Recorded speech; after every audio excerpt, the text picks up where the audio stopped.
त्यापेक्षाही उग्र आंदोलन आम्ही शेतकऱ्याला घेऊन करू. तरी भारतीय जनता पार्टीनं देशाच्या पंतप्रधानांना जे एकीकडे सांगतात की शेतकऱ्याचे हिंदुत्ववादी आहोत, हिंदुवादी सरकार आहे, हिंदुत्व सरकार आहे, आम्ही हिंदूच्या पाठीशी आहोत.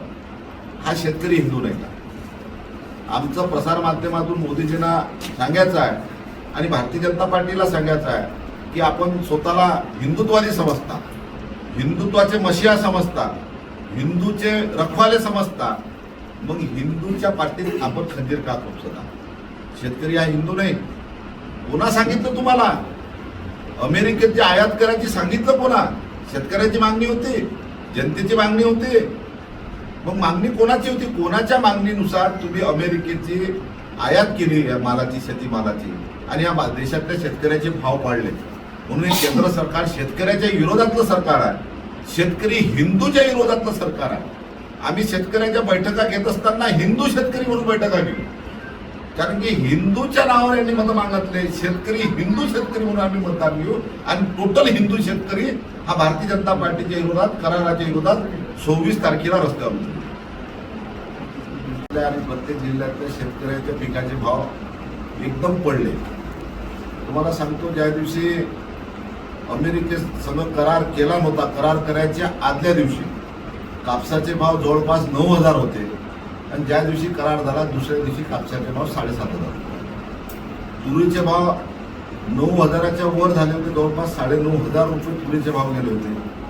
जसा करार झाला दुसऱ्या दिवशी 7,500 रुपये तुरीचे भाव हे आपल्या देशात आले. हरभऱ्याचे भाव जवळपास 6,500 पर्यंत गेले होते आणि ते 5,500 पर्यंत तुरीचे भाव आज रोजी 5,500 पर्यंत आहे. सोयाबीन जवळपास 6,000च्या जवळपास सोयाबीन गेलं होतं आणि आज सोयाबीनचे भाव मला 48 आहे. म्हणजे एवढ्या भावारीचा करार केल्याबरोबर सरकारनं अमेरिकेसमोर करार कशासाठी केला आम्हाला समजत नाही. तुम्ही शेतकऱ्याच्या हितासाठी करार केला का शेतकरी माऱ्यासाठी करार केला?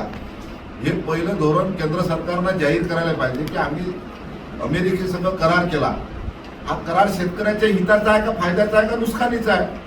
जे भारतीय जनता पार्टीचे स्थानिक नेते सांगतात की आम्ही शेतकऱ्याच्या पाठीशी खंबीरपणे आहोत, त्यांनी मीडियासमोर येऊन सांगायचं की केंद्र सरकारनं अमेरिकेसंग करार केला, शेतकऱ्याचे भाव वाढले का पडले हे तरी त्याने क्लिअर करावं. म्हणून शेतकऱ्याच्यासाठी केंद्र सरकारच्या विरोधात, या कराराच्या विरोधात शेतकऱ्यासाठी, शेतकऱ्याला घेऊन शिवसेनेचं 26/2 सकाळी 11 वाजता या जिल्ह्यात आम्ही रस्ता रोको आंदोलन करणार आहोत. रस्ता रोको आंदोलन आमचं 35 ठिकाणी राहणार आहे, 36 ठिकाणी जिल्ह्यात. ते 36 ठिकाणी कुठं कुठं राहणार मी तुम्हाला त्याचे नावही सांगतो. तेलारा तालुक्यामध्ये रोंदळा, सोंदळा, आष्टूल फाटा रस्ता रोको शेतकऱ्याचा शिवसेना शेतकऱ्याला घेऊन त्या ठिकाणी आंदोलन करणार आहे. अकोट तालुक्यामध्ये अडगाव, लहान, मोहाळा, पनस, मुळगाव, सावरा फाटा, देवरी फाटा आणि दहीहंडा फाटा असं अकोट तालुक्यामध्ये 7 ठिकाणी रस्ता रोको करणार आहोत. मूर्तिजापूर तालुक्यामध्ये दुर्गवाडा, मूर्तिजापूर नाका, हिवरा कोरडे, कुरुम, हातगाव, निंबा फाटा असं. भारतीय जनता पार्टीनं, केंद्र सरकारनं शेतीमालाच्या संदर्भात अमेरिकेसंग जो करार केला, त्या कराराचा मसुदा जरी बाहेर आला नसेल, पण तो करार केल्याचं जसं घोषणा झाली आणि त्याची चर्चा झाली, तर शेतकऱ्याचे मालाचे भाव एकदम, जो तुरीचा भाव जो 9,500-10,000 हजार होता तो 7,500 वर आला. जो कापसाचा भाव 9.5 पर्यंत होता तो 7.5 पर्यंत आला. जो हरभऱ्याचे भाव जे 6.5 पर्यंत होते ते 5.5 पर्यंत आले. सोयाबीनचे भाव जे 6,000च्या वर गेले होते ते आज 4.5 पर्यंत आले. म्हणून भारतीय जनता पार्टी एकीकडे जे हिंदू हिंदू म्हणून म्हणते, आज हिंदू शेतकऱ्याच्या विरोधात भारतीय जनता पार्टीनं अमेरिकेसंग करार केला आणि या देशातल्या शेतीमालाचे भाव पाडले. म्हणून शेतकऱ्याच्या, हिंदू शेतकऱ्याच्या पाठीत खंजीर खुपसलं. म्हणून शिवसेना 26 तारखेला संपूर्ण जिल्ह्यात 36 ठिकाणी हिंदू शेतकऱ्याला घेऊन या महाराष्ट्रातला राहणारा प्रत्येक व्यक्ती हा हिंदू शेतकरी आहे. म्हणून हिंदू शेतकऱ्याला घेऊन आम्ही रस्ता रोको आंदोलन 36 ठिकाणी या ठिकाणी करणार आहोत. बापू, शेतकऱ्यांचा जात धर्म नसतो असं म्हणतो. पण शेतकऱ्याचा जात धर्म नाही, पण शेतकरी भारतीय जनता पार्टी हिंदू म्हणून मतदान मागते.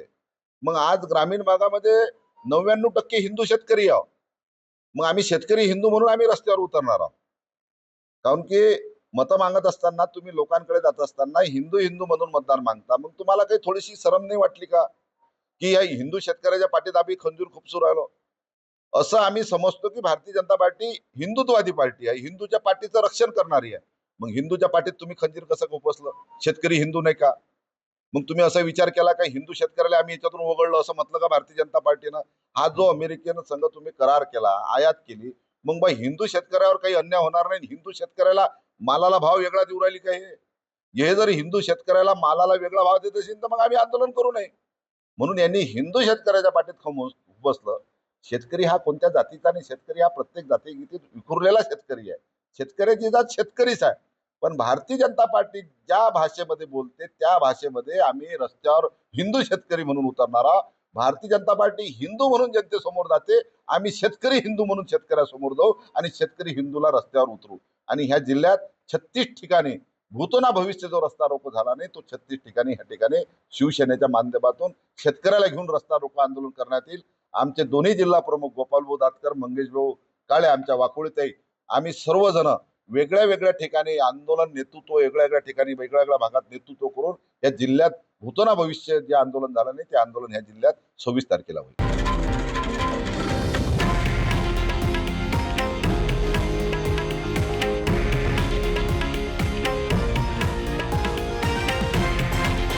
हे आहे देशातील नंबर 1 न्यूज नेटवर्क आणि आपण पाहत आहात TV9 मराठी, एकमेव.